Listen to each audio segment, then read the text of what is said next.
जय हिंद प्यारे छात्रों। तो हम आज देख रहे हैं प्रकाश की क्या प्रकाश की प्रकाश की मतलब प्रकाश एक ऊर्जा का रूप है। हाँ, प्रकाश प्रकाश एक ऊर्जा का रूप है। प्रकाश एक ऊर्जा का रूप है जिसकी सहायता से हमारा नेत्र किसी वस्तु को देखने के लिए संवेदनशील होता है। प्रकाश है ना। पहले हमने देखा प्रकाश की मतलब ऑप्टिक्स। यह बात कि यह भौतिक विज्ञान की वह शाखा है जिसमें प्रकाश ऊर्जा का अध्ययन किया जाता है। प्रकाश की कहलाता है। प्रकाश की क्या है, तो हम ये बातों को देखें कि प्रकाश की क्या प्रकाश की यह एक भौतिक की बात करें तो यह एक भौतिक विज्ञान की वह शाखा है। यह एक भौतिक विज्ञान की वह शाखा है जिसके अंतर्गत प्रकाश ऊर्जा के बारे में हम अध्ययन करते हैं। प्रकाश क्या है, तो प्रकाश एक ऊर्जा है। प्रकाश एक ऊर्जा है। ऊर्जा को ना ही उत्पन्न किया जा सकता है और ना ही नष्ट किया जा सकता है। ऊर्जा को एक रूप से दूसरे रूप में रूपांतरित किया जा सकता है। ये बात हम लोग जानते हैं। तो यही हमको प्रकाश के बारे में पढ़ना है। तो प्रकाश अभी हम देखें कि प्रकाश से किसका रूप है, ऊर्जा का। प्रकाश से किसका रूप है, ऊर्जा का। और जब तक प्रकाश नहीं होगा तो हमारा नेत्र किसी वस्तु को देखेगा नहीं देखेगा। यदि हम अरे इसको अति करो, कैमरा हो रहा है तो ऊर्जा की बात है ना। तो ऊर्जा मतलब नेत्र, क्या नेत्र, ये दोनों का तालमेल ही होगा तभी हमारा नेत्र किसी वस्तु को देख पाता है। यदि हम अंधरिया में साहिल को भेज दें,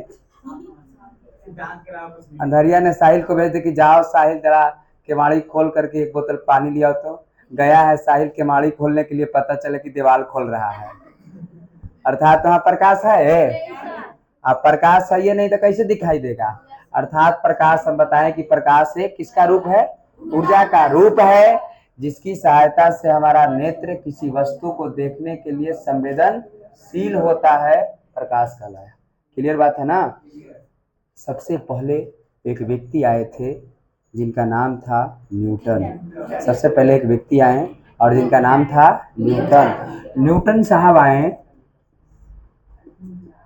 न्यूटन आए और न्यूटन साहब सबसे पहले प्रकाश के बारे में बताया।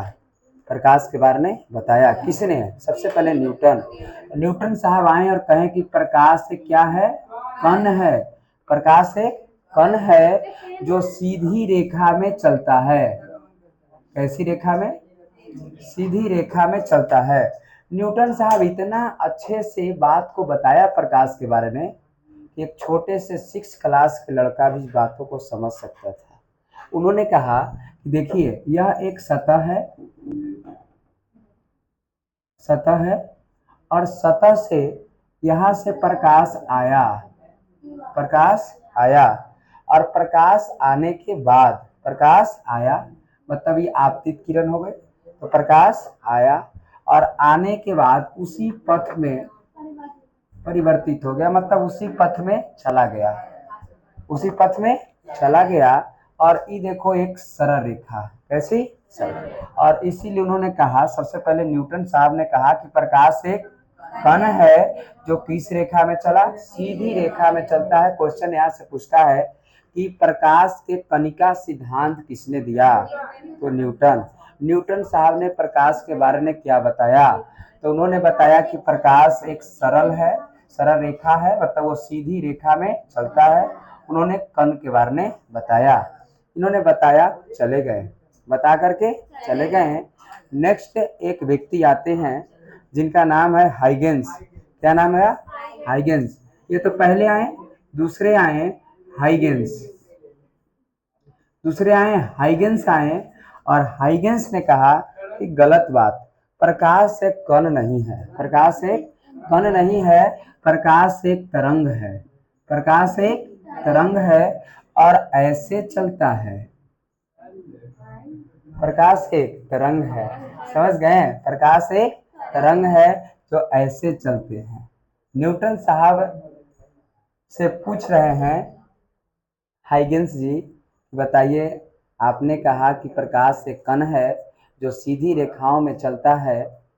इन्होंने न्यूटन साहब ये कहे थे कि देखिए यह कोई वस्तु है जिससे प्रकाश आती है, तो इधर से ऐसे चला गया, ऐसे चला गया, और जो रहा तो उसकी परछाई बन गई। परछाई बन गई, परछाई बनी ना, जिससे सिद्ध होता है कि प्रकाश सरल रेखा में चलता है। ये न्यूटन साहब कहें। न्यूटन साहब से हाइगेंस ने पूछा, बताइए न्यूटन साहब, पेड़ के पत्ते की आकृति जो होती है ना, गोल क्यों होती है? यदि प्रकाश कण होती, प्रकाश सीधी रेखा में चलता, तो पेड़ के पत्ता में बहुत सारे ऐसे ऐसे होते हैं, नहीं ऐसे ऐसे होते हैं, नहीं, अरे वैसा नहीं होता जी। इसका परछाई गोल बन जाता है। इस सब बतिया काहे नहीं दिखाई देता है? न्यूटन साहब के पास कोई जवाब नहीं था। न्यूटन साहब से और पूछा गया कि हवाई जहाज ऊपर उड़ते हैं, नहीं, उसका परछाई नीचे काहे नहीं बनता है? तो न्यूटन साहब के पास कोई जवाब नहीं था। और अर्थात हाइगेंस ने प्रकाश को क्या कह रहा है? तरंग है। क्या है? तरंग है। और इन्होंने विवर्तन के बारे में बताया। किन्होंने बारे में? विवर्तन के बारे में। बड़ा दिक्कत वाली बात हो गई। नहीं, अधूरा नहीं हो गया। नहीं जी, अर्थात आप बताइए कि प्रकाश कण है कि तरंग है? ठीक है, व्यवस्था चलता गया चलता गया। एक व्यक्ति आते हैं जिनका नाम है थॉमस यंग। आप लोग फेयर कॉपी लेके आए कि नहीं? ये सब है ना जी, लिखावल है ना? हाँ, एक व्यक्ति आए जिनका नाम है थॉमस यंग, और ज्यादा तो नहीं बताएंगे, देखते हुए चलना है, वो शुरू में तो विशेष बताए होंगे। एक व्यक्ति आए जिनका नाम है Thomas young. Thomas young, Thomas young आए, और थॉमस यंग ने व्यतिकरण को दिया। किसको दिया? व्यतिकरण को दिया। व्यतिकरण सब देखना है, व्यतिकरण को दिया। थॉमस यंग आए और किसको दिए? व्यतिकरण को। इन्होंने कहा, थॉमस यंग ने कहा कि देखिए कि जब दो प्रकाश, मतलब जब दो तरंग एक दूसरे पर अध्यारोपित होते हैं, जब दो तरंग एक दूसरे पर अध्यारोपित होते हैं, जब दो तरंग एक दूसरे पर अध्यारोपित होते हैं, तो कहीं कहीं कहीं कहीं का तरंग देखो ज्यादा है तो कहीं कम है, कहीं ज्यादा तो कहीं कम, कहीं ज्यादा तो कहीं देखो कम है ना, कहीं ज्यादा तो कहीं कम, कहीं ज्यादा तो कहीं कम। और इस प्रक्रिया को उन्होंने क्या कहा? व्यतिकरण कहा। इन्होंने कहा कि साबुन का बुलबुला चमकीला दिखाई देता है। साबुन का बुलबुला चमकीला दिखाई देता है। मोर का पंख चमकीला दिखाई देता है। यदि रोड पर पानी गिरा है, उस पर तेल गिर जाए तो तेलवा चमकीला दिखाई देता है। और इस प्रक्रिया को उन्होंने व्यतिकरण कहा। क्लियर बात है ना? ठीक है ना? मतलब हम ये सिर्फ ये पूछेंगे कि व्यतिकरण के बारे में किसने बताया? तो थॉमस यंग ने। इन्होंने क्या कहा? इन्होंने कहा कि जब दो प्रकाशीय तरंग एक दूसरे पर अध्यारोपित हो जाते हैं, तो कहीं कहीं का तरंग दैर्घ्य ज्यादा तो कहीं का कम, कहीं ज्यादा, कहीं मतलब कहीं ज्यादा चमक रहा है, कहीं कम, कहीं ज्यादा तो कहीं कम। और इस प्रक्रिया को व्यतिकरण कहा गया। व्यतिकरण कहा गया। और ये बात किसने बताया? थॉमस यंग ने। और यह भी तरंगे के सिद्धांत को फॉलो किया। किसका? तरंग के सिद्धांत। न्यूटन साहब कमजोर पड़ते जा रहे हैं। नहीं जी, न्यूटन साहब कमजोर पड़ते जा रहे थे, और उसी समय प्रकाश के ध्रुवन की खोज हुई। प्रकाश का ध्रुवन, अर्थात ध्रुवन की खोज हुई। किसकी? ध्रुवन का खोज हुआ। और ध्रुवन से ही पता चलता है कि प्रकाश जो है क्या? प्रकाश जो है एक अनुप्रस्थ तरंग है। प्रकाश कैसा तरंग है? अनुप्रस्थ तरंग है, जो ऐसे ऐसे ही चलते हैं, है ना? प्रकाश से क्या तरंग है? अनुप्रस्थ तरंग है। अब सवाल यहाँ से पूछता है कि ध्रुवन जो है क्या प्रकाश में होती है या ध्वनि में होता है? ध्रुवन प्रकाश में होता है या ध्वनि में होता है? तो ध्रुवन हम बताए थे प्यारे बच्चों की ध्रुवन सिर्फ और सिर्फ प्रकाश में होता है, ध्रुवन ध्वनि में नहीं होता। कैसे? क्योंकि प्रकाश को आप किसी खास निश्चित दिशा में रोक सकते हैं, लेकिन हमारी आवाज देखिए ऊपर भी जा रहे हैं, नीचे भी जा रहे होंगे, आप आवाज को नहीं रोक सकते। लेकिन प्रकाश लाइट को जब चाहे हम देखो लाइट को अपने तरफ खींच लिए हैं, ये ध्रुवन है। और ध्रुवन से ही पता चलता है कि प्रकाश कैसा तरंग है, अनुप्रस्थ तरंग है। ये बात क्लियर है ना? ध्रुवन पूरे के पूरे सब के सब तरंगे पर जा रहे थे, हमारे न्यूटन साहब एकदम बेइज्जती हो रहे थे। और इसके लिए एक व्यक्ति आते हैं जिनका नाम है आइंस्टीन। आइंस्टीन कौन है? आइंस्टीन। और आइंस्टीन साहब ने प्रकाश विद्युत प्रभाव की खोज किया। आइंस्टीन साहब ने प्रकाश विद्युत प्रभाव की खोज किया। और इन बातों को देखिए बढ़िया से।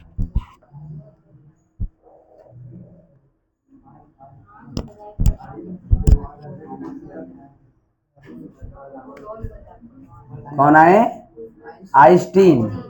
आइंस्टीन लगभग ये 1900 ईस्वी की बात है, नहीं 1900 ईस्वी, 1900 ईस्वी। और आइंस्टीन आए। कौन आए? आइंस्टीन। और आइंस्टीन ने कहा, आइंस्टीन फिर से कर रहे कि देखिए प्रकाश से क्या है, कौन है? प्रकाश एक कौन है? ये कौन कह रहे हैं? आइंस्टीन। जो छोटे छोटे कणों से मिलकर बने और छोटा छोटा कणवा को उन्होंने कहा फोटोन। क्या कहा? फोटोन कहा कि ये फोटोन से मिलकर के बने हैं। और इन्होंने एक खोज किया प्रकाश विद्युत और फोटोन के मास कहा कि शून्य है, कोनो मास नहीं है। मास मतलब द्रव्यमान है ना, कोई मास नहीं है, मतलब वजन किलो, कोई मास इसका नहीं है, कोई किलो नहीं है कि 2 किलो है, 4 किलो है, 5 किलो है, कोई किलो नहीं है। और इन्होंने खोज किया प्रकाश विद्युत प्रभाव।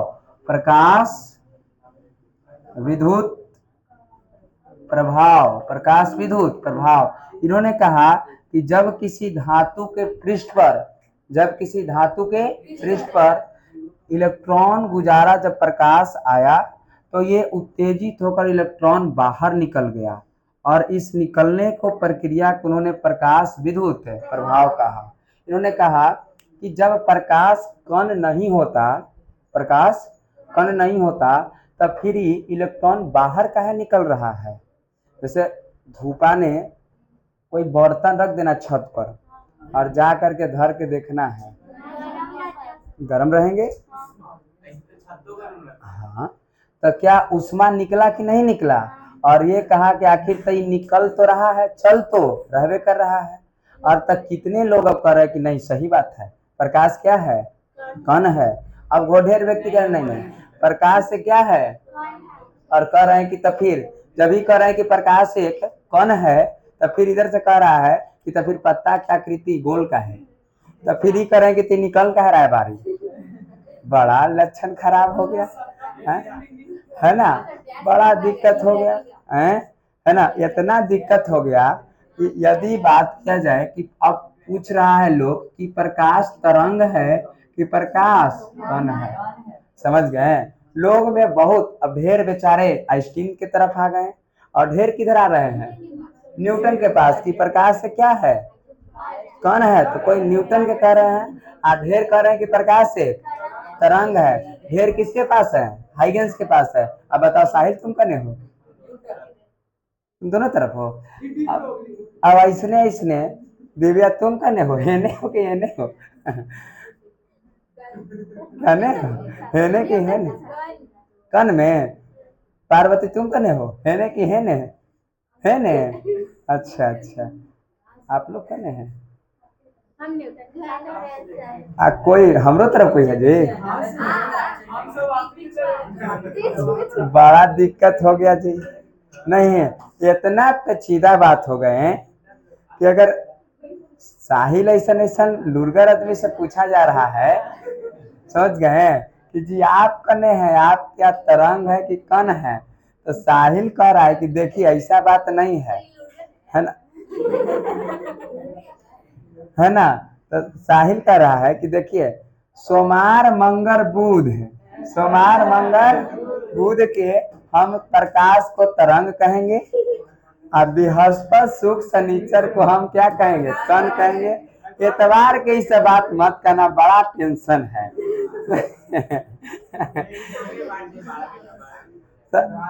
है? नहीं, मैंने कहा जा रहा है कि बताइए आप तरंग के तरफ हैं कि कण के तरफ हैं, तो देखिए कैसा स्थिति हाल है एकदम। हाँ, अगर देवव्रत ऐसा ऐसा लड़का का पूछा जा रहा है कि बताइए कि कण है कि क्या है, तरंग है, तो कि देखिए कने हैं जी आप, तक कि सर हम इधर तक, ना ना ना इधरों हैं, दोनों तरफ हैं। नहीं है, है? हाँ, कने हैं जी। बतैले है तो ना, पहले से कहिए ना करे। है ना, है ना। हाँ, तो मतलब ये हो रहा है कि क्या कहा जा रहा है कि कह रहा है कि सोमवार मंगल बुध के क्या है, तरंग है। सोमवार मंगल बुध के, अब बृहस्पति शुक्र शनिचर के, एतवार के सब बात नहीं करना है, बड़ा टेंशन है एकदम, हम सोएंगे बढ़िया से, समझ। हाँ, ऐसा बात होते चला जा रहा। हाँ, और ऐसे जब होते चले जा रहे थे, इसी समय एक व्यक्ति आते हैं जिनका क्या नाम है, डी ब्रॉगली। हाँ, डी ब्रॉगली आते हैं, और डी ब्रॉगली ने द्वैध सिद्धांत को दिया। डी ब्रॉगली ने द्वैध सिद्धांत को दिया, द्वैध सिद्धांत को दिया। और डी ब्रॉगली ने द्वैध सिद्धांत को दिया और कहा कि देखिए प्रकाश कण प्लस तरंग दोनों है, और इन्होंने अपना एक नियम दिया कि लेमडा बराबर, किस बराबर, डी ब्रॉगली तरंग को ही लेमडा कहते हैं, लेमडा बराबर एच बटा का पी दिया।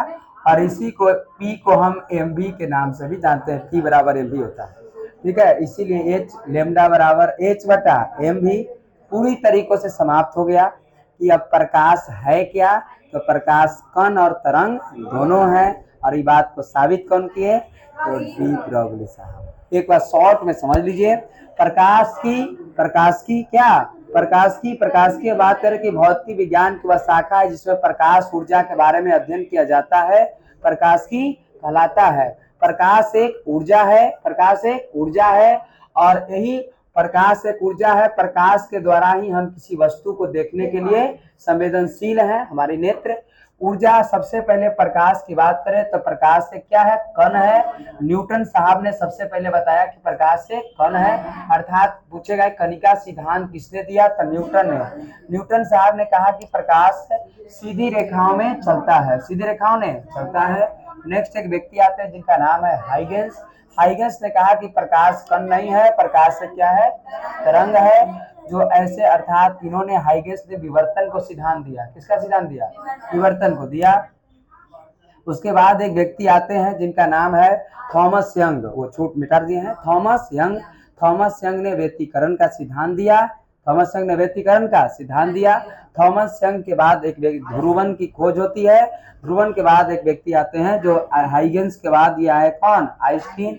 आइंस्टीन ने प्रकाश विद्युत प्रभाव दिया, प्रकाश विद्युत प्रभाव की खोज किया। इन्होंने कहा कि जब किसी धातु के पृष्ठ पर हम इलेक्ट्रॉन, मतलब प्रकाश आता है, तो इससे क्या निकल जाता है, इलेक्ट्रॉन निकल जाता है, जिससे पता चलता है कि प्रकाश से क्या है, कण है। छोटे छोटे कणों से मिलकर है। ये छोटे छोटे कण को इन्होंने फोटोन कहा, जिसका मास इन्होंने शून्य बताया, नहीं जी। और इन्होंने कहा कि प्रकाश से कण है। लेकिन एक व्यक्ति आए डी ब्रॉगली। डी ब्रॉगली ने कहा कि नहीं, इन्होंने द्वैध सिद्धांत को दिया, साबित हो गया कि प्रकाश कण प्लस तरंग दोनों है। क्लियर बात है ना। रोको, अब देखिए परावर्तन, प्रकाश के परावर्तन।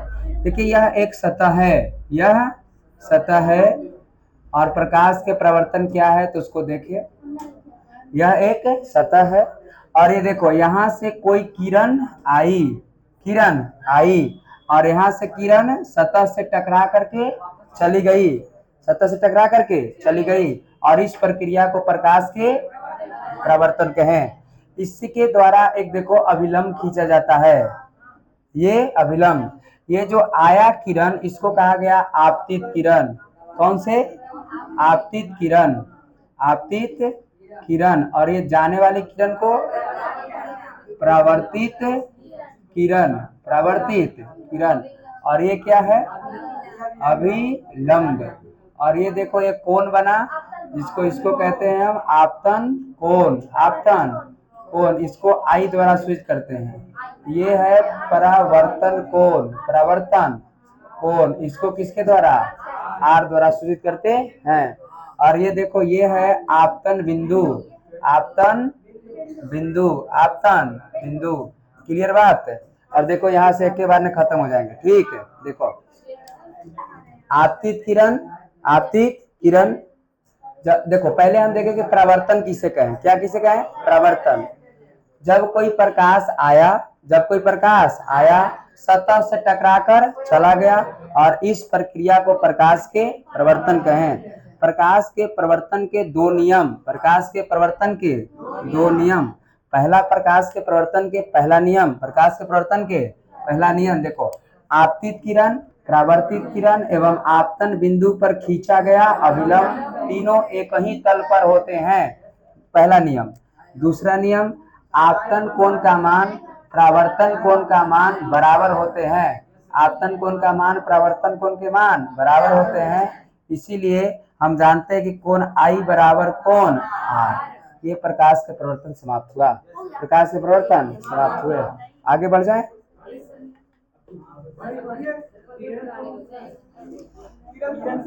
हाँ, किरण पुंज नहीं पूछे जाएंगे, किरणों के समूह के बोलो। हाँ, लो आपतित किरण, परावर्तित किरण, आपतित किरण, परावर्तित किरण एवं आपतन बिंदु पर खींचा गया अभिलंब तीनों एक के ठग है। तीनों एक ही तल में होते हैं। प्रकाश के प्रवर्तन के पहला नियम, आपतन कोण का मान परावर्तन कोण के मान के बराबर होते हैं। ये प्रकाश के प्रवर्तन के दूसरा नियम। प्रकाश के प्रवर्तन के दूसरा नियम। क्लियर बात है ना? कोनो दिक्कत? हम यहाँ बताए थे कुछ कुछ बातों को। यहाँ अब थोड़ा सा हम दर्पण पर चलेंगे। किस पर? दर्पण पर। डायरेक्ट दर्पण पर आएंगे हम। ये दर्पण, ये क्लियर है ना? देखो ये फेर वर मिला रहे हैं ना सबसे? ठीक है, तो इम्पोर्टेंट को देखो। तो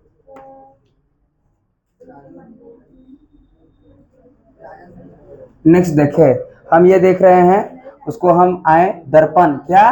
दर्पण। दर्पण को देखे, किसको? दर्पण को, है ना? दर्पण। दर्पण की बात किया जाए तो दर्पण मतलब मिरर, शीशा। दर्पण मिरर और शीशा। हम बताए थे प्यारे बच्चों कि दर्पण में किसी एक तरफ से क्या होना? कलई होना। किसी एक तरफ से कलई होना। हम बताए थे कि कलई किस पर किसका किया जाता है? सिल्वर ब्रोमाइड का। सिल्वर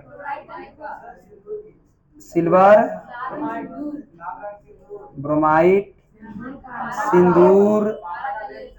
सिंदूर, पारा का लेप। ऐसे बोलते रहा तो धड़े धड़े कर देंगे।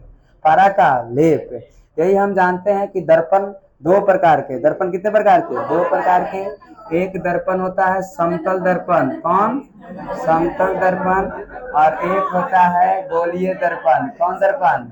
गोलीय दर्पण। गोलीय दर्पण, समतल दर्पण और गोलीय दर्पण। यही गोलीय दर्पण दो प्रकार के। गोलीय दर्पण दो प्रकार के, उत्तल दर्पण और कौन से दर्पण? अवतल दर्पण। उत्तल दर्पण और अवतल दर्पण। क्लियर? हाँ, आइए समतल दर्पण से पहले फरियाल है, उसके बाद हम किस पर चलेंगे? गोलीय दर्पण। देखिए समतल दर्पण को, समतल दर्पण की बात करें तो इसका परावर्तक सतह देखो सब बराबर हैं, है ना? समतल दर्पण, कौन से? समतल दर्पण। समतल दर्पण की बात करें तो इसकी फोकस दूरी, समतल दर्पण की फोकस दूरी अनंत होती है। हाँ, त्रिज्या भी अनंत होती है। त्रिज्या भी अनंत होती है। त्रिज्या अनंत होती है। कौन? आप फोकस दूरी की सॉरी, समतल दर्पण के आवर्धन क्षमता, समतल दर्पण की आवर्धन क्षमता +1 होती है। तो ये समतल दर्पण। गुण की बात करेंगे तो हम एक ही कर लेंगे। ठीक है, जब वो आएंगे पीछे तो एक ही बार में तीनों के कर लेंगे। समतल दर्पण, उत्तल दर्पण और अवतल दर्पण, तीनों के गुण एक ही बार में क्लियर कर लेंगे। पहले यहाँ से समतल दर्पण हम देखे ना, समतल दर्पण देखें, गुण भी देख लेते हैं। आइए देखो गुण को भी, समतल दर्पण के गुण।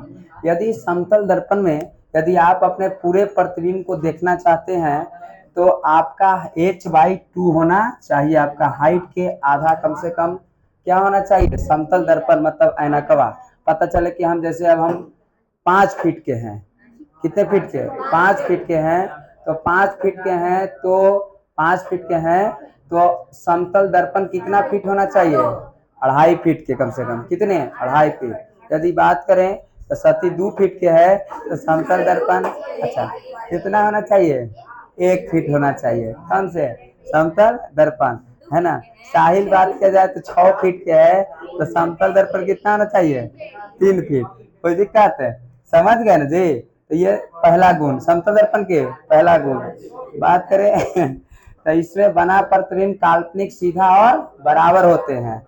इसमें बना प्रतिबिंब काल्पनिक काल्पनिक सीधा और क्या, काल्पनिक सीधा और बराबर होते हैं, काल्पनिक सीधा और बराबर होते हैं किसमें, समतल दर्पण में। इसमें जितना दूरी पर वस्तु होता है उतना ही दूरी पर प्रतिबिंब बनता है। इसमें जितना दूरी पर वस्तु होगा उतना ही दूरी पर प्रतिबिंब बनता है। हम बताए थे ये भी बातों को कि यदि दो समतल दर्पण थीटा कोण के साथ हो, दो समतल दर्पण किस कोण के साथ, थीटा कोण के साथ हो, तो हम बताए थे कि थीटा बटा का 360 का मान यदि सम संख्या आ जाए, क्या आ जाए, सम संख्या आ जाए तो एक घटा देंगे, और यदि विषम संख्या आ जाए तो ज्यों का त्यों छोड़ देंगे। यदि दशमलव में आ जाए, किसमें, तो दशमलव के पहले वाला लिखेंगे। जैसे अगर 4.2 आ गया तो इसको नहीं लिखेंगे, सिर्फ किसको लिखेंगे, 4 को लिखेंगे। यदि हम 4 नहीं है, यदि सम संख्या आ जाए तो ज्यों का एक घटाएंगे, एक, अगर 4 आ जाए तो एक घटाए क्या कर देंगे, 3 कर देंगे। यदि विषम संख्या 5 आ जाए तो ज्यों का त्यों छोड़ देंगे। ये बात समझ गए। तो ये था हमारा कुछ समतल दर्पण के क्या गुण, समतल दर्पण के गुण। उपयोग भी हम देखेंगे, कोई बोलो नहीं, रोकेगा जब चल रहा है तो चलते रहेंगे, ऐसे ही बताना ही है। तो फिर मिला रहा है ना, तो ठीक है। हम देखें दर्पण, क्या देखें, दर्पण कितने प्रकार के, 2 प्रकार के, समतल दर्पण और गोलीय दर्पण। समतल दर्पण की बात करें तो इसका देखो प्रवर्तक सतह बराबर होते हैं, उसे क्या दर्पण कहे, समतल दर्पण। समतल दर्पण की फोकस दूरी अनंत है, जब फोकस दूरी अनंत है तो त्रिज्या भी अनंत होगी। इसका आवर्धन क्षमता +1 होता है।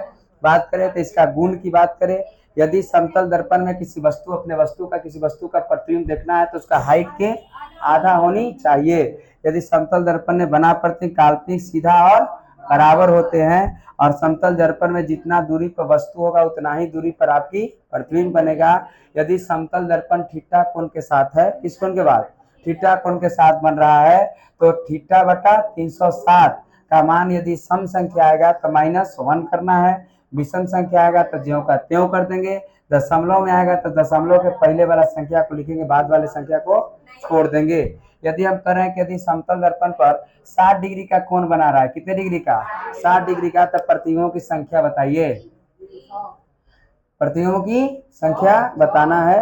तो प्रतिबिंबों की संख्या, अरे उल्टा कर दिए, देखो 360 बटा थीटा होगा, ठीक ना, 360 बटा थीटा होगा।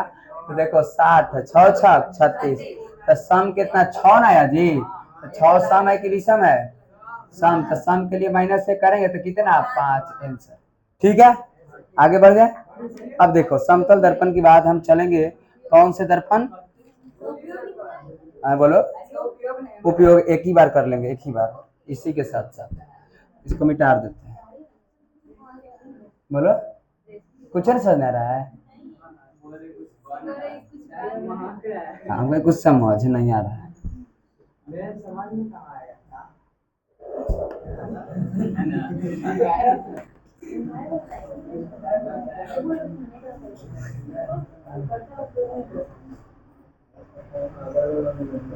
चलो देखिए, भूख लग रहा है। चलिए दर्पण, कैसे, दर्पण की बात हम कर रहे हैं, इसकी दर्पण, समतल दर्पण को हम देख लिए, हाँ एक ही बार के लिए करेंगे। गोलीय दर्पण, देखो गोलीय दर्पण हम बताए कितने प्रकार के, 2 प्रकार के, उत्तल दर्पण और कौन सा दर्पण, अवतल दर्पण, उत्तल दर्पण और अवतल दर्पण। देखिए हम बताए थे कि देखिए गोलीय दर्पण ऐसे है, ठीक है, गोलीय दर्पण, और इसको बीचवा से क्या कर देंगे हम, मिटार देंगे, बीचवा से मिटार देंगे। तो ये जो उठा हुआ है इधर से अंदर से कलई कर देंगे, तो ये कौन से दर्पण हो गया, उत्तल दर्पण। और इधर से जो कलई कर दिए तो ये कौन से दर्पण हो गया, अवतल दर्पण।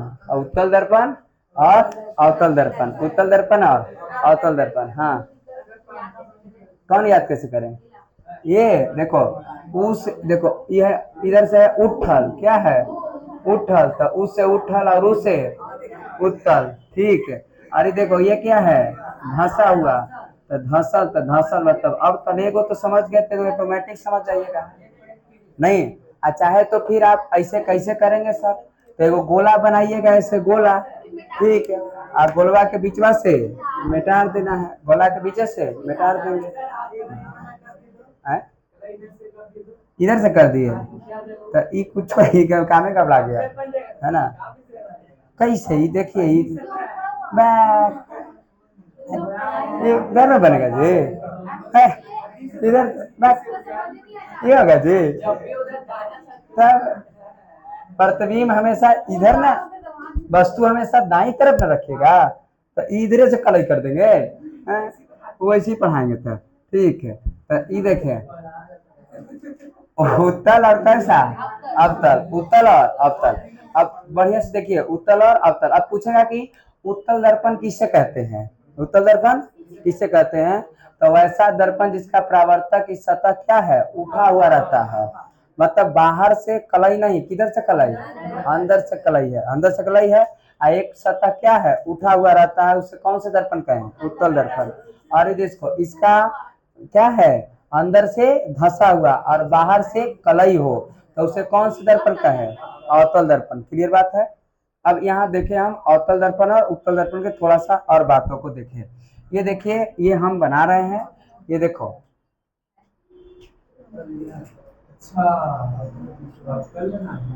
क्या बनाए हम, उत्तल बनाए ना जी, देखिए उठा हुआ है तो उत्तल। ये देखिए इधर एक और बनाए हम,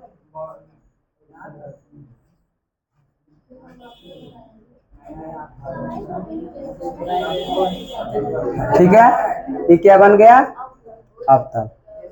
देखो अवतल, उत्तल अवतल में दिक्कत हो जाता है ना, देखो उठल है तो इधर देखो उत्तल हम कर दिए, इधर धंसा हुआ है तो क्या है, अवतल है, अवतल है। और ये देखो बढ़िया से यहाँ इसका केंद्र कहाँ होगा, क्या केंद्र, तो देखो जहां से त्रिभुज इधर में है ना घूमेगा, ये किधर में घूमेंगे, ऐसे ना घूमेंगे, वृत्त ऐसे ना बनेगा जी, ऐसे करके ऐसे बनेंगे वृत्त, तो यहाँ पर केंद्र होगा बिचवा ने, बिचवा केंद्र होगा। अच्छा इसका केंद्र कने होगा, तो यही केंद्रों में दिक्कत, ये कोई मार देता है, इन्हें से घुमा देता है, अरे इधर ना घुमाना है, तो इधर ऐसे घुमाएंगे हम, तो बीच में यहाँ बनेगा। अभी बात समझ गए ना, केंद्र कहाँ बनेगा, ठीक, बस ये समझ गए तो बस तुरंत अब हो गया। हाँ नया ब्रांड आया है पेप्सी है, चलिए देखिए। और यहाँ से यहाँ पर दर्पण के लिए यहाँ पर एक होता है, इसको पी कहा जाता है, मुख अक्ष, मुख अक्ष,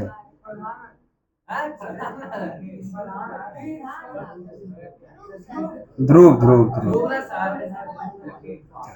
और ये क्या है, तो वक्रता केंद्र, वक्रता इसको सी कहते हैं, वक्रता केंद्र इसको क्या कहते हैं, सी कहें, ठीक है। हाँ ये जो देखो वक्रता केंद्र और ये ध्रुव, इसको देखो, इसको पी को हम ध्रुव कहें, पी को ध्रुव, और सी को कहते हैं वक्रता केंद्र, वक्रता केंद्र, वक्रता केंद्र, और इसको ध्रुव कहें, ठीक है। जब इसके समानांतर, इसके समानांतर मुख, अब देखो वक्रता केंद्र, वक्रता केंद्र और ध्रुव को मिलाने वाली रेखा को, वक्रता केंद्र और ध्रुव को मिलाने वाली रेखा को हम मुख अक्ष के नाम से जानते हैं, मुख्य अक्ष, मुख्य अक्ष या इसी को प्रधान। अच्छा उसके बाद और देखिए यही मुख अक्ष के समांतर रेखा जब गुजारते हैं, मुख अक्ष के समांतर रेखा गुजारते हैं तो ये ऐसे जाएंगे और ऐसे करके यहाँ पर ऐसे हो जाएगा, और यहाँ से भी अगर आप गुजारिएगा ऐसे करके तो ये ऐसे आ जाएगा, ठीक है। और ये ऐसे जाएंगे और कहाँ कट जाएगा, ये देखो ये फोकस हो गया, ठीक है। ध्रुव कौन, ध्रुव और फोकस के बीच के दूरी को, ध्रुव और फोकस के बीच के दूरी को फोकसांतर कहते हैं। ध्रुव और फोकस के बीच के दूरी को फोकसांतर कहते हैं। और देखो ध्रुव क्या, ध्रुव, ध्रुव और वक्रता केंद्र, ध्रुव और वक्रता केंद्र के बीच के दूरी को त्रिज्या कहते हैं। क्या कहें, त्रिज्या कहते हैं। तो देखो इस सब बातों को समझिए। ध्रुव और क्या, ध्रुव और वक्रता केंद्र के बीच के दूरी को त्रिज्या कहें, ध्रुव और फोकस के बीच के दूरी को फोकसांतर करें। इसीलिए यहाँ एक फार्मूला आता है, F बराबर R बाई 2, F बराबर R बाई 2। क्या ये बात क्लियर है कि नहीं क्लियर है, कोई दिक्कत है? आगे बढ़ जाते हैं उसमें, किसमें, इसमें। ये देखिए इसमें भी और देखो ये देखो देखो देखो देखो देखो, इसमें हम देख रहे हैं कि ये देखो यहाँ से मुख अक्ष कैसे समांतर गया और ये इधर चला गया, ये मुख अक्ष कैसे समांतर गया, इधर चला आया ना जी, आया कि नहीं आया। और इसीलिए ये देखो ये एक जगह पर ही किरणों को फैला रहा है, किरणों को फैला रहा है। इसीलिए उत्तल दर्पण को हम अपसारी दर्पण के नाम से भी अब जानते हैं। उत्तल दर्पण को कौन से, अपसारी दर्पण के नाम से हम जानते हैं। उत्तल दर्पण को अपसारी दर्पण के नाम से जानते हैं। नेक्स्ट बातों को देखिए, यहाँ देखिए, यहाँ की बात करें तो फिर वही बात है, क्या यहाँ ध्रुव होगा कि नहीं होगा, ध्रुव होंगे, यहाँ ध्रुव होंगे ना, ध्रुव है। और ये देखो यहाँ से ये कैसे कौन सा अक्ष गया, मुख अक्ष, और ये क्या वक्रता केंद्र सी है, वक्रता केंद्र सी है।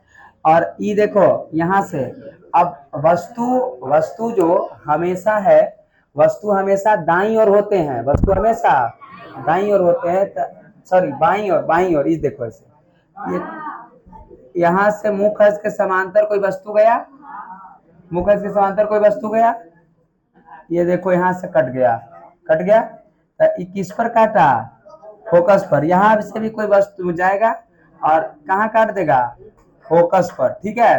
तो हम बताएं अभी कि फोकस क्या, फोकस और ध्रुव, फोकस और ध्रुव के बीच के दूरी को हम फोकसांतर के नाम से जानते हैं। और वक्रता केंद्र और ध्रुव, वक्रता केंद्र और ध्रुव, वक्रता केंद्र और ध्रुव के बीच के दूरी को हम R कहते हैं, त्रिज्या कहते हैं। जी हाँ दोस्तों, और इसीलिए F बराबर R बाई 2 होता है।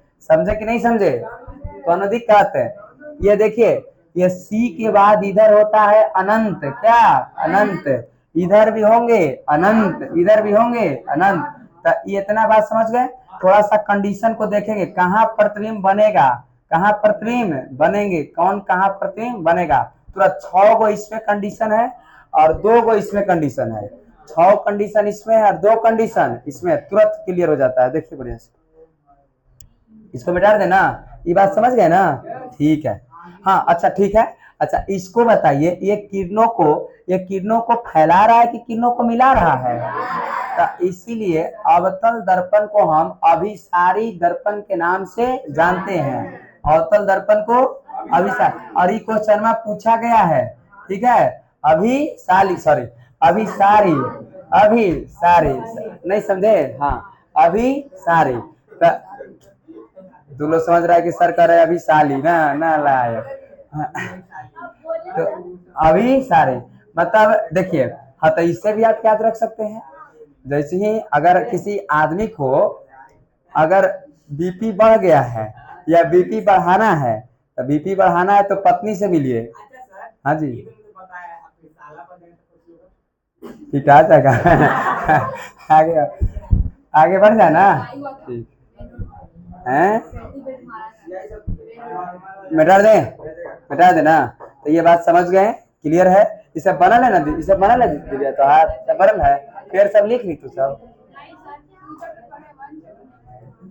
वन चैप्टर का है, वन है यार, मांग लेना, किसी से मांग लेना है तो लिखा जाएगा, समझ गई हो ना, बस पीछे लिख लेना।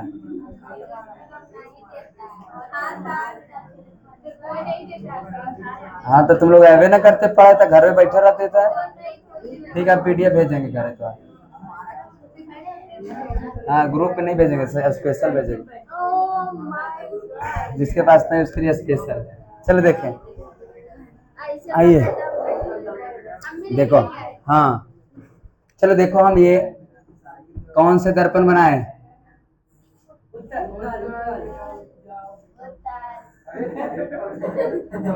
हाँ, कौन से दर्पण? उत्तल दर्पण, ठीक है ना, उत्तल दर्पण बनाए। और ये देखिए कौन से दर्पण? अवतल।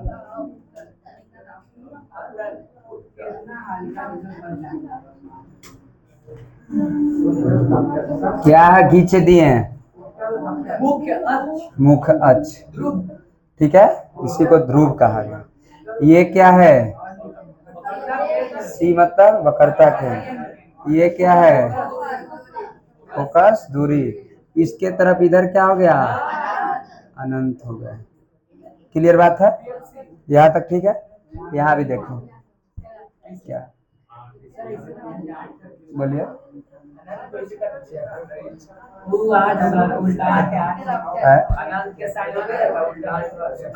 अच्छा इनफिनाइट कर दे।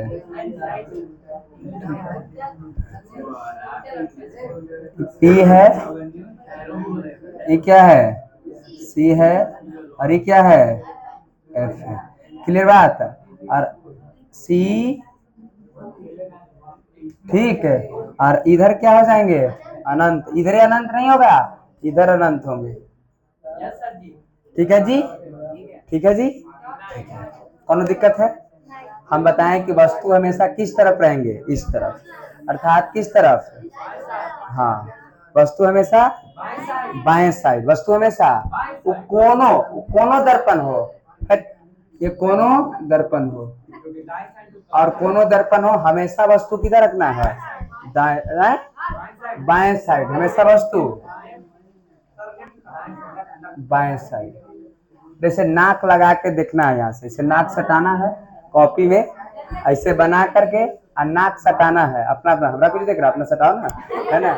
नाक ऐसे लगाना है, इधर हो गया बाया, इधर हो गया, या दिव्या दिव्या दिव्या की दिक्कत है इस।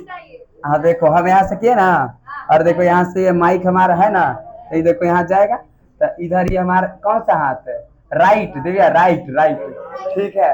और ये देखो इधर लेफ्ट, बाया, है ना। हाँ तो क्लियर बात, वस्तु हमेशा बाया। इसमें 6 कंडीशन है। कितने कंडीशन? 6 कंडीशन। और इसमें कितने कंडीशन? सिर्फ और सिर्फ 2 कंडीशन। कितने? 2। अब देखो बढ़िया से सीखो, यदि वस्तु अनंत पर, यदि वस्तु अनंत पर, तब प्रतिबिंब बनेगा फोकस पर। देखो पहला कंडीशन, यदि वस्तु अनंत पर, वस्तु, तो प्रतिबिंब बनेगा फोकस पर। यदि वस्तु फोकस पर, तो प्रतिबिंब किस पर? 2 क्लियर, 2 क्लियर, ठीक है ना। यदि वस्तु अनंत पर, तो प्रतिबिंब किस पर? फोकस पर। यदि वक्रता केंद्र पर प्रतिबिंब बनता है, किस पर? वक्रता केंद्र पर, तब बराबर प्रतिबिंब बनेगा, वस्तु के बराबर। यदि वक्रता केंद्र से इधर, वक्रता केंद्र से इधर, तब बनेगा कैसा? बोलो, छोटा। कैसे? छोटा। अरे देखो सभी सब लिखवाए जी हम, छोटा। यदि इधर बनेगा तो बड़ा, इधर बनेगा तो बड़ा। यदि फोकस से इधर बनेगा तो वास्तविक और उल्टा, वास्तविक और उल्टा। यदि फोकस और ध्रुव के बीच बनेगा तो काल्पनिक और सीधा, काल्पनिक और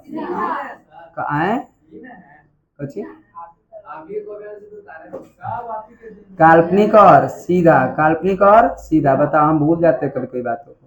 काल्पनिक और सीधा, बात समझ गए। अब देखिए कंडीशन, अब पूछेगा आपसे, पूछेगा मान लो क्वेश्चन ऐसे कि अवतल दर्पण, ये अवतल दर्पण है ना, हाँ तो देखिए अवतल दर्पण में अब पूछेगा कि अवतल दर्पण में किस प्रकार के प्रतिबिंब बनते हैं, तो आप कहिए कि सर अवतल दर्पण में बराबर भी प्रतिबिंब बनते हैं, बड़ा भी बनते हैं, छोटा भी बनते हैं, वास्तविक उल्टा भी बनते हैं, काल्पनिक और दिक्कत सब है ना जी, सब है कि नहीं है। अवतल दर्पण में प्रतिबिंब कैसे बन रहे हैं, तो छोटा भी, बराबर भी, बड़ा भी, काल्पनिक उल्टा भी, वास्तविक उल्टा भी और काल्पनिक सीधा भी, सब प्रकार के प्रतिबिंब बन रहे हैं। यदि वस्तु अनंत पर है, वस्तु अनंत पर है तो प्रतिबिंब कहाँ बनेगा, फोकस पर, तब बड़ा की छोटा, बड़ा, बड़ा, और काल्पनिक सीधा की वास्तविक और उल्टा। ये देखो इधर ही ना है फोकस से ना, तो वास्तविक और उल्टा। बात समझो बढ़िया से एक बार फिर से। यदि वस्तु अनंत पर है, यदि वस्तु अनंत पर है, तो वस्तु अनंत पर है तो प्रतिबिंब कहाँ बनेगा, यहाँ फोकस पर। तो फोकस पर तो बन गया, अनंत पर तो फोकस पर। तो हम कहेंगे कि फोकस पर रहा है तो प्रतिबिंब कैसा है, बड़ा है कि छोटा है, तो देखो बड़ा है, इधर देखो बड़ा है। हम पूछे कि बता काल्पनिक और सीधा की वास्तविक और उल्टा, तो ये देखो फोकस तक इधर आएगा तो वास्तविक और, क्लियर बात है। नेक्स्ट, यदि वस्तु वक्रता केंद्र पर हो, किस पर, मतलब सी पर, तो वस्तु अगर वक्रता केंद्र पर सी पर है तो प्रतिबिंब कहाँ बनेगा, सी ए पर। प्रतिबिंब कहाँ, तब बराबर की बड़ा की छोटा, तो देखिए बराबर क्या, बराबर वास्तविक और उल्टा की वास्तविक और सीधा, वास्तविक और उल्टा। बात समझ रहे हैं जी।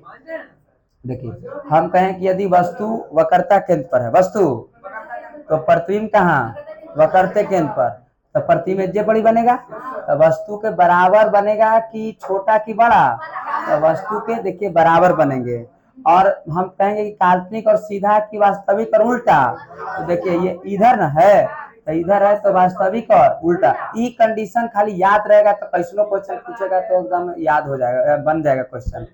नेक्स्ट तीसरा और बात है, यदि वस्तु की बात करें कि अनंत और सी के बीच हो, यदि वस्तु अनंत और सी के बीच हो, यदि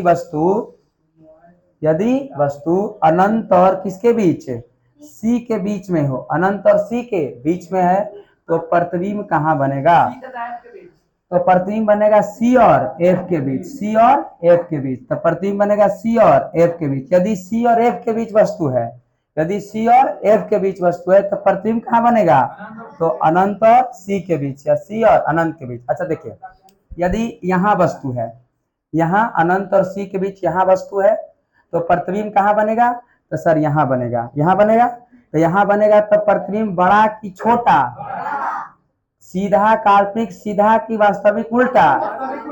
तो ये देखो सर तो इधर है तो एने में है जितना फोकस तक से एने में है जितना आ जाएगा सबको कहना है कि वास्तविक और उल्टा। और जहां इधर क्रॉस कर गया, जहां इधर क्रॉस कर गया तो काल्पनिक और सीधा बन जाएंगे। एक बात और है, यदि वस्तु एफ और पी के बीच है, यदि वस्तु एफ और पी के बीच है तब प्रतिबिंब कहाँ बनेगा, दर्पण के पीछे, दर्पण के पीछे। यदि वस्तु, चौथा पॉइंट हम लिखे कि यदि वस्तु एफ और किसके, एफ और पी के बीच है, एफ और मतलब एफ और पी मतलब यहाँ है, कहाँ, यहाँ, तो प्रतिबिंब कने बनेगा, हेने, कने हेने, मतलब दर्पण के पीछे, दर्पण के पीछे, दर्पण के पीछे। क्लियर बात ना, दर्पण के पीछे। और दर्पण के पीछे बनेगा, दर्पण के पीछे तो मन हेने बन रहा है, तो हेने बन रहा है, हेने बन रहा है ना, तो हेने बन रहा है तो वास्तविक और उल्टा ही, काल्पनिक और सीधा, काल्पनिक और सीधा क्या।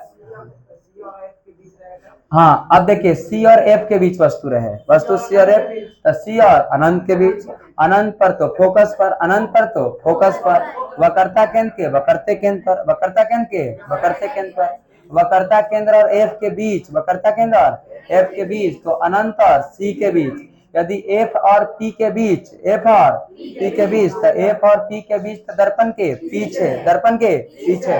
क्लियर बात है ना, एकदम लड़का चुप रहेगा, कुछ शब्द नहीं बोलेगा। यदि वस्तु अनंत पर तो प्रतिबिंब कहाँ? फोकस पर। और सबके मुंह में घी जब मारेंगे। यदि वस्तु अनंत पर तो प्रतिबिंब कहाँ? फोकस पर। यदि वस्तु फोकस पर तो प्रतिबिंब कहाँ? अनंत पर है। देखो यहाँ वस्तु अनंत पर तो प्रतिबिंब कहाँ? फोकस पर। और वस्तु अनंत पर तो प्रतिबिंब फोकस पर। यदि वस्तु फोकस पर तो प्रतिबिंब कहाँ? अनंत पर। यदि वस्तु वक्रता केंद्र पर तो प्रतिबिंब कहाँ? वक्रता केंद्र पर। यदि वस्तु वक्रता केंद्र और सी के बीच, वक्रता केंद्र और सी के बीच, तो प्रतिबिंब कहाँ बनेगा? सी और एफ के बीच। हम तो वही पूछ रहे हैं। यदि वस्तु वक्रता केंद्र और एफ के बीच, मतलब फोकस के बीच, तो प्रतिबिंब कहाँ? अनंत और सी के बीच, अनंत और सी के बीच। यदि वस्तु एफ और पी के बीच, वस्तु एफ और, तो प्रतिबिंब कहाँ? दर्पण के पीछे। ठीक है, हाँ ना, ठीक है। हाँ तो सीखा था तू। हाँ, खड़ा हो जा। ठीक। चलो ये बताओ कि यदि वस्तु, देखिए यदि वस्तु अनंत पर है, किस पर? तो प्रतिबिंब बनेंगे। यदि वस्तु फोकस पर तो प्रतिबिंब बनेंगे यहाँ से यहाँ और यहाँ से यहाँ। वस्तु अगर अनंत पर, वस्तु तो प्रतिबिंब, यदि फोकस पर तो इधर अनंत पर। ठीक है। यदि वस्तु अनंत और फोकस पी के बीच, मतलब ध्रुव, यदि वस्तु अनंत और पी के बीच, तो प्रतिबिंब बनेगा पी और एफ के बीच, पी और एफ के बीच। और इसमें जो बनेंगे काल्पनिक और सीधा, और सिर्फ छोटा और काल्पनिक और सीधा, काल्पनिक और सीधा, बस इतने कंडीशन है इसका। समझ गए ना जी?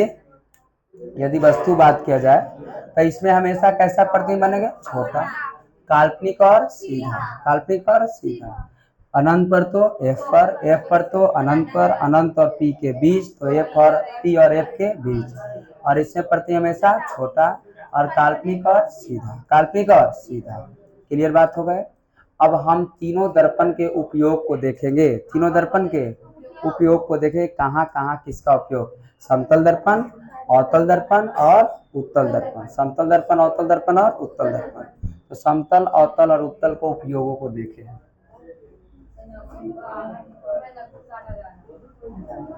बोलना है क्या? कुछ बोलना है क्या? क्या? जाओ ले आओ। देखिए 2 मिनट रुक जाओ, उसके बाद हम 5 मिनट की ब्रेक दे देंगे। 2 मिनट। चलिए देखिए, पहला हम देखेंगे समतल। कौन से? समतल दर्पण। समतल अभी पढ़े ना? समतल दर्पण जी आई बहुत फेमस है। चला जी, समतल दर्पण, समतल दर्पण है ना। और दूसरा हमारा होगा अवतल दर्पण। कौन? अवतल दर्पण। और तीसरा हमारा उत्तल दर्पण, उत्तल दर्पण। तो देखिए ये सबका हम देख रहे हैं क्या उपयोग। रुको, मैं क्या खसक गया है।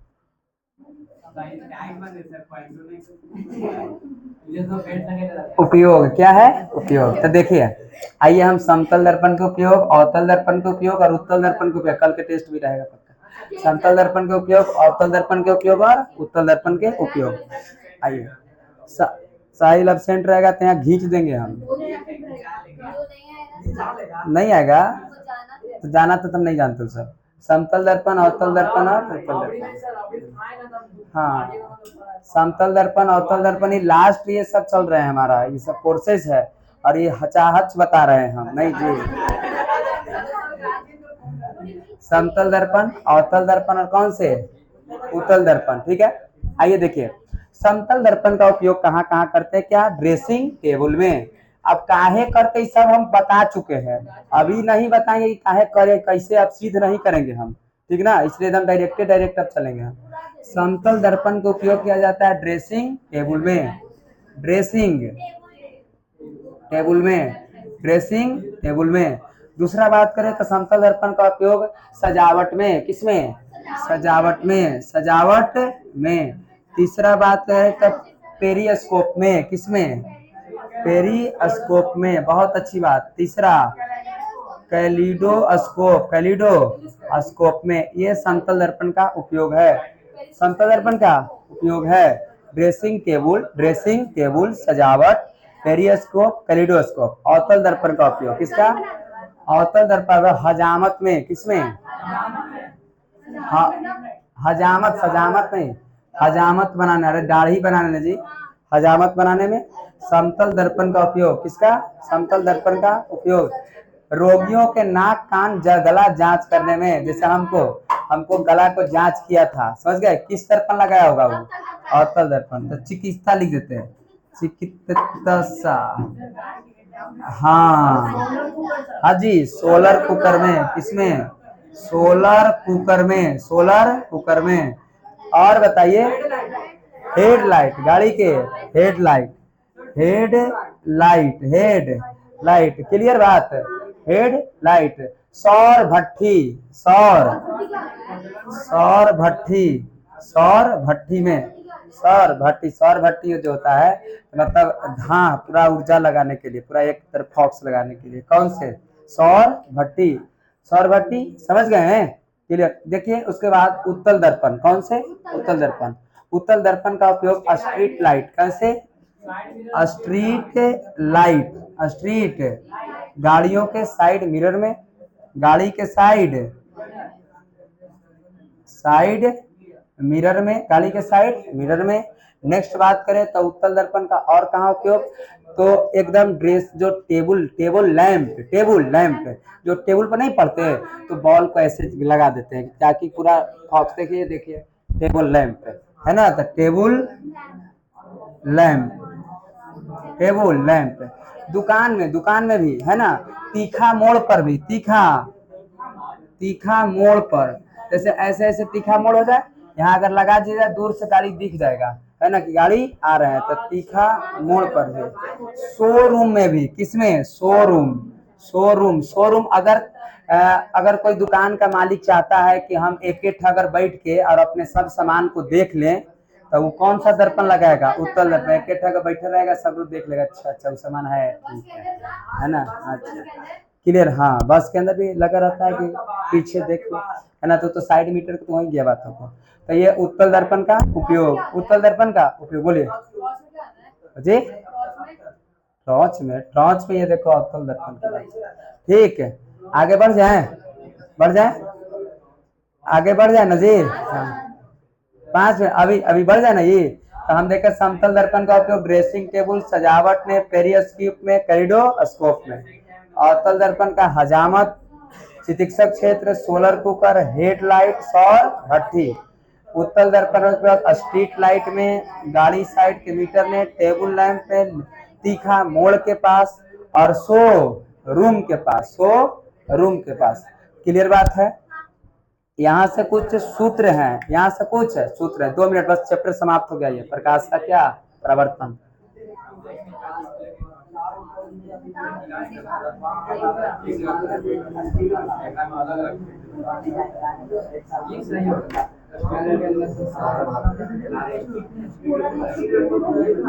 चलो देखो, सूत्र है, क्या है? सूत्र है, हम जानते हैं कि अभी सीखे कि सर F बराबर R/2 होता है, F बराबर R/2 होता है, हम जानते हैं। नेक्स्ट हम ये भी जानते हैं कि एक और सूत्र होता है कि दर्पण सूत्र 1/F बराबर 1/V प्लस 1/U, ये दर्पण सूत्र है, ठीक है। ये लेंस बोले तो माइनस कर देना है। अच्छा, दूसरी बात, एक M बराबर होता है V/U माइनस का, किसका? माइनस का। ये आवर्धन क्षमता बराबर, किस बराबर? प्रतिबिंब की ऊंचाई बटा बिंब की ऊंचाई को हम आवर्धन क्षमता कहते हैं। प्रतिबिंब की ऊंचाई एवं बिंब की ऊंचाई को आवर्धन क्षमता। देखो थोड़ी सी बात को और देखो, हम जानते हैं एक चिन्ह परिपाटी होता है, चिन्ह परिपाटी की बात करें, चिन्ह परिपाटी की बात करें हम, तो दुए गुण पर लागू होगा। एक होता है उत्तल और एक क्या होता है? अवतल। उत्तल और अवतल, इस पर भी हम हाई लेवल एक बनाए हैं, इसको देख लीजिए, ये मेमोरिकल के लिए है, ठीक ना। उत्तल और क्या? अवतल। हमको तो चारे को ना कंडीशन है। एगो सर एफ है, तो एफ है मतलब फोकस, इसको कहते हैं, क्या कहते हैं? फोकस। हमारे पास एक आर है, आर है ना, और आर को हम वक्रता त्रिज्या कहते हैं, वक्रता त्रिज्या के नाम से जानते हैं। और ये एक क्या है, यू है, और एक क्या है, भी है।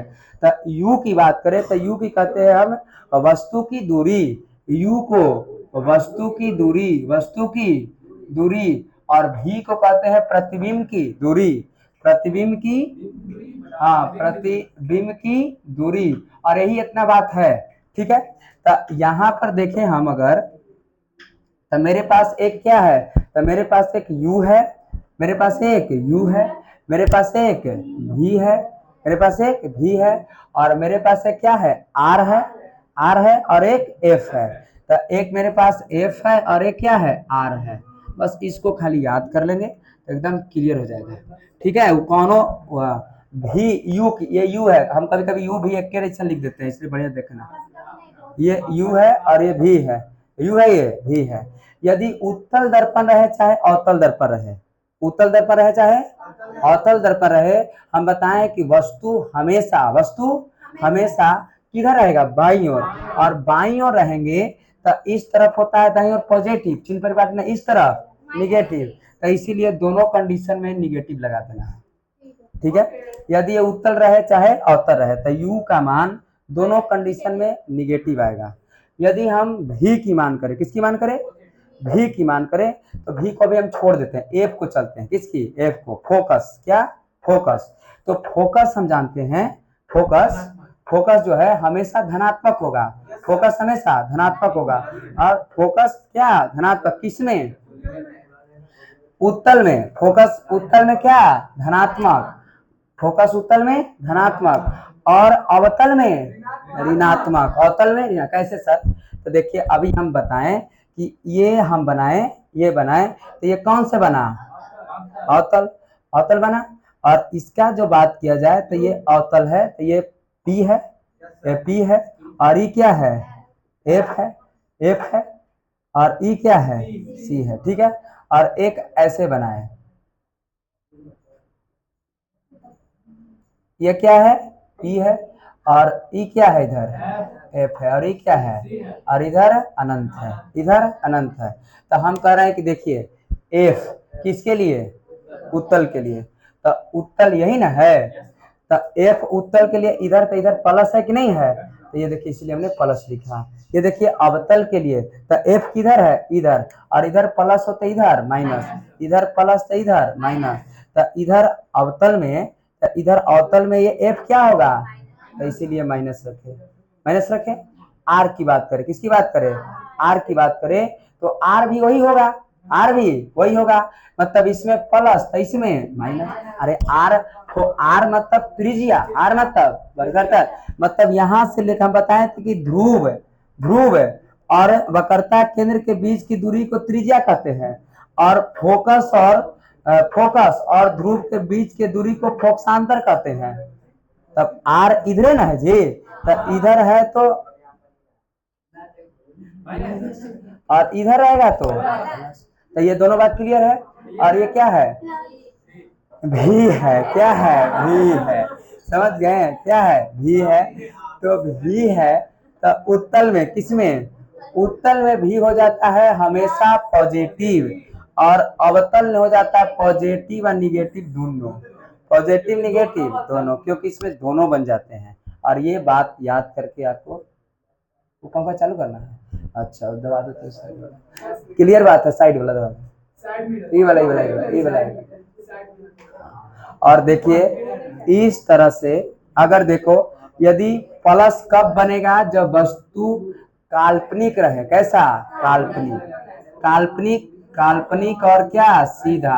और माइनस कब बनेगा, तो वास्तविक और उल्टा रहेगा, तो वास्तविक और उल्टा, वास्तविक और उल्टा, क्लियर, समझ गए। 5 मिनट का ब्रेक है, आप पानी उनी पी लो, 2 मिनट बैठो, और उसके बाद हम क्वेश्चन कर लेंगे तुरंत, है ना। 5 मिनट, हाँ 2 मिनट बैठे, है ना, कर लेंगे तुरंत।